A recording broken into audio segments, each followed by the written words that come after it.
Guys, I hope you're doing well. Welcome to my YouTube channel, and I want to welcome you in a special way to yet another episode of Men Matter Too. If you haven't watched our first episode, kindly go and watch the first episode, which was all about the pressure of providing. And today, we are going to dig deeper into the mental health issue, and our second episode will be all about why men die in silence. Why do men not cry?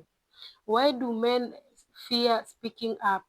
And why do men create some very heavy barriers, or rather, very strong walls inside their own emotions, and decide just not to speak up and decide to die in silence? This is all about a narrative that has been created by the society of men don't cry. So stay tuned and let's talk about this.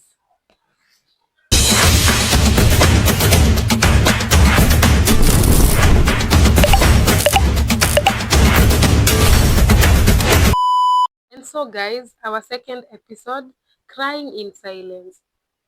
You see, from childhood, our men are taught, just right from when they are boys, these boys are taught always to toughen up, always to remain strong, always to stand strong, and never cry. And this notion of don't cry has led a lot of men into so much depression, into so much anxiety, stresses, and depression, and at the end of it all, some suicidal thoughts and also some mental illnesses. And this has made our men to try to always be strong, even when they are at their lowest moment, and even at their breaking point, they end up pretending to be okay, they end up pretending to be fine. And this also has led them into creating very strange walls and into creating some cocoons in their own emotions. So they end up burying their emotions in their own special wall, or in their own cocoon. And what happens at their breaking point? They are not able to speak up because they have not been taught how to speak up. So they die in silence. They cry in silence. And the reason as to why a lot of men fail to speak up is because of some various reasons. Number one, because they lack some emotional vocabularies. Of emotional vocabulary. Like women are used to expressing themselves.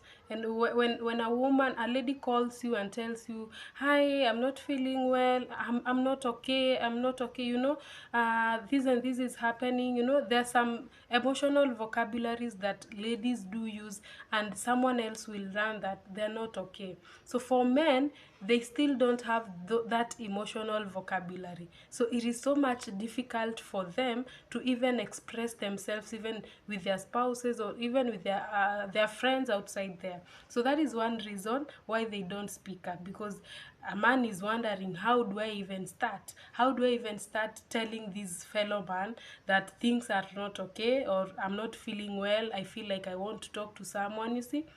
Then another reason why men fear speaking up is because there is some inner fear of being ridiculed, or rather being rejected, because already the society knows that you should toughen up. Even when the situations are so hard, you should be a man, you should be a man, you should toughen up. So this man feels like when he expresses that he's not okay, he feels already that the society will see him as a very weak person, and they will be like, "Oh, you're not a man, you guy, you dude, you're a man, just toughen up, things will be okay," you see. But deep down themselves, they want to hear something else. They don't want to hear this thing of you are a man. They want someone to listen to them. That is another reason.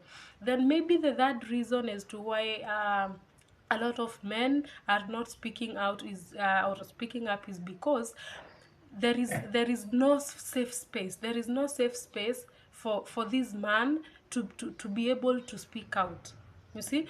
For someone to be able to speak out, even for ladies, for anyone out there, for you to be able to speak out to me, I must create a certain environment for you, so that you will be able to speak more and more and express yourself, you see.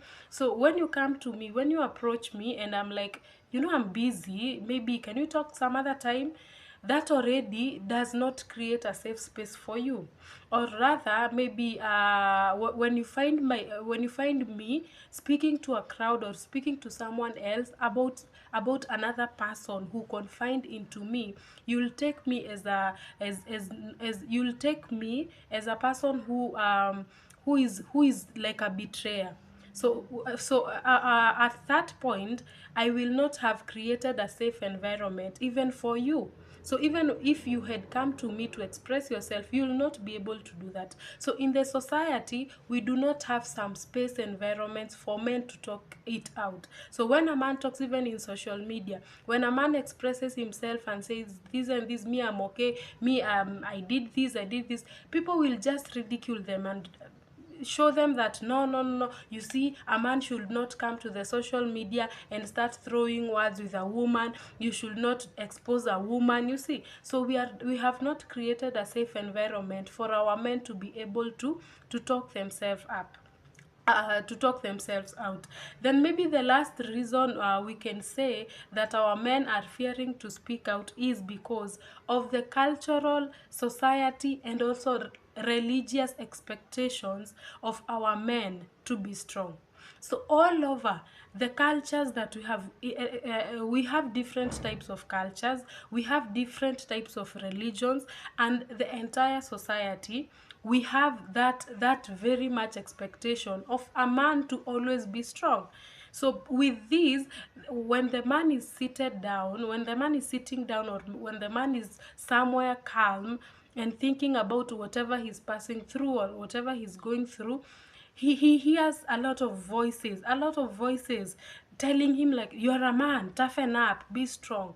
Okay, when he goes to the church, even the pastors themselves, they will tell you, you see, you're the head of the family. Even God told you, God in the Bible directed the man to be the head, the man to do this, the man to love, the man to provide, the man to care. So when they go to their parents, we have a lot of men who are trying to survive maybe in very toxic marriages, just because the family expects you not to release the children to be raised by a single mom. The society or your parents or your family lineage, they are telling you, no, you see, from your grandfather, this and this has been happening. So you find that this man will die in silence, because when he goes to the cultural side, no one is supporting him. When he goes to the religious side, the churches, no one is supporting him. And remember, we still don't have a lot of gatherings where this man can go and express themselves. And remember also, this man does lacks emotional vocabulary, where he can go maybe to a therapist and try to express himself. So what happens? You find that instead of this man expressing themselves, and instead of this man even crying it out, this man will just die and bury his emotions somewhere in his heart, in his mind, in his brain. And what happens after some time, the things will get worse and worse and worse. So what happens to our men? What do we need to do? We need to change the narrative. Okay, this is why we are doing these episodes. We need to change the narratives. So number one of how we need to change the narrative and end this issue of men crying in silence, number one is definitely to create a different notion about our men. Create an environment, create a safe environment, create a safe space for our men to be able to express themselves. And also, let us give men freedom to feel, freedom of emotional expression. Let us understand that men also, they have emotions. Men also can reach to a breaking point where they are not okay. Let us create a safe space where, even if you see a man coming out in the social media and explaining his side of the story, you will not all over be there to say you are a man, you should not throw words with a woman. You are a man, you should not, you should be an example to your children. You are a man, you should have been there to care for this and this. Let us change our mindset. Let us be there now to try and listen to the men. Try and create a safe space where we can be able to reason out with a man who is coming out to express themselves. Another thing is, let us, because sometimes changing the cultures is quite different, but also remember this is a very different century from the century that our parents were living in, and also a different century from the century that our grandparents were living in. Let us try, in a way, let us try our best to change our culture or our mindset in a way that we can now appreciate whatever our men are doing. Okay, when a man comes out and tries to join or to join a group or a gathering, or even to form a gathering where maybe he wants to support other men, let us also support that. We have a lot of people who are offering to sponsor organizations which are dealing with orphans, organizations which are dealing with the vulnerable, people like those people with low immunity. We have people who are dealing with women who are facing maybe violence, who are the sexually abused women. But did you hear somewhere where we are supporting men who have been sexually harassed? No. So it is good that even if this reaches you and you are in a position that you can be able to form a group and also sponsor a group where you will be talking to men, where you will be mentoring our men, and this will help a lot. This will help a lot, and this will also help the society at large to be able to open their eyes and see that there is need to also encourage the boy child. Okay, then maybe the last thing maybe we can say is also let us try to always ask men, because the first video I had talked about making sure that the ego of the man, the self-esteem of the man still remains high at all situations, even if the man is not providing. So for now, for you to be able to allow this man's self-esteem to remain high, do not ask closed questions. Always ask open-ended questions. An open-ended question, example of an open-ended question is, are you sure you're really, no, are you sure, how are you really? Don't ask someone, are you sure you are okay? When you ask me, are you sure you are okay? It means you have already seen that I am not fine. Okay? But when you ask me, are you really okay? It means you don't know. You don't really know whether I'm okay or whether I'm not okay. Okay? So let us learn to always, when we are handling men, let us learn to always ask open-ended questions. Even in our marriages, do not always ask your husband a closed question. Why are you not okay today? So you have already seen that he's not okay, but maybe he didn't want you to realize that he's not okay, because maybe he's pretending to be strong. But when you ask, oh hi, how have you been? How have has everything really been? So that one, you have, he will be 50-50. Like you're showing him that you're 50-50. You're not sure how he's really doing. And also let us allow men to be men. Let us allow men to be what they want to be. So if you find a group of men somewhere, maybe doing some what do we call those games, maybe in a pool table, let people not be there saying, look at these men, other men are outside there hustling, other men are doing business meetings, but look at these men who are here in the pool table wasting time. No, let us allow these men be there, because in between those 5 men in that pool table, I'm very sure 2 of those men or 3 of those men are not mentally okay. And maybe it is after that, just that small, that few minutes pool table play, that is when maybe they will get there. They will be expressing themselves. That is when they will be draining away their stresses and their anxiety and their depression. And maybe these 2 or 3 men will go back to their homes very stable and very okay. Then another last one thing I really want to encourage people to do in our society, in our country, and in the whole world.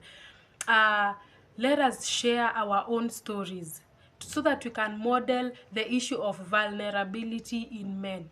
Okay, so when you are a man, just come out, say what you're passing through, say your views, tell out your views. And I want now to give a big shout out to Oga Obina in Nairobi, Kenya. This is a man who a lot of people have come to respect. This is a single dad of 4 kids, and we have seen a lot of role model. A lot of ladies are really admiring him because of the things that he's doing, because of being a very responsible dad. He's a single dad, yes, but the society, we now, from him expressing himself, from him sharing his whole stories of the baby mamas, his whole stories of his previous marriages, the society and people around him, people in Kenya have come to open up their eyes and see, oh, so some men can go through this can happen to men, and people slowly are appreciating him. People slowly are coming to acknowledge what he's doing, and he's also trying to encourage other men. So this is a shout out to him, Oga Obina, and also to all other men outside there. Let us share our own stories, share what you're feeling. Do not feel afraid, do not wonder, do not feel like, do not ask yourself what will the society say. Now this is about you. This is about you as an individual. This is about your mental health. This is not about the society. Remember, the society will, you'll die and the society will still continue. You'll die and the traditions will still continue. You'll try to fight and be a responsible father, be a responsible husband in a very toxic marriage. At the end of the day, you lose your life. This lady will come to be married again. This lady will find love again. Your children might not find the same love you gave them. You see, so it is not about your children, it is not about your wife, it is not about your parents, it is not about the society, your religion. No, it is not about what the Bible said. It is about your mental health. So anything that you're doing, anything that you're passing through, be free to talk it out, be free to share it to the whole world, so that another man who is somewhere else and passing going through the same thing will also come out. When we are sharing this, even the women will change the notion and will change their mentality towards men, and with time you'll be able to encourage each other day by day. So all about our second episode, crying in silence. So if you are a man out, if you are a man out there who has been too silent for too long, I want you to know today that your voice matters, and also your emotions are valid. So express those emotions because they are so much valid. And if you're a man, if you have a man around you, or if you have a man around you and you really love him, give him a safe space for him to express himself. So let's go through this healing journey together. Let's support each other during this month of June, and also forever. Let's continue supporting our men and at least reduce the mortality rate, or the rate at which men are ending their lives, especially with suicidal thoughts. So do not forget to like, comment, and also share this video to other people. So until next episode, goodbye and thank you for watching.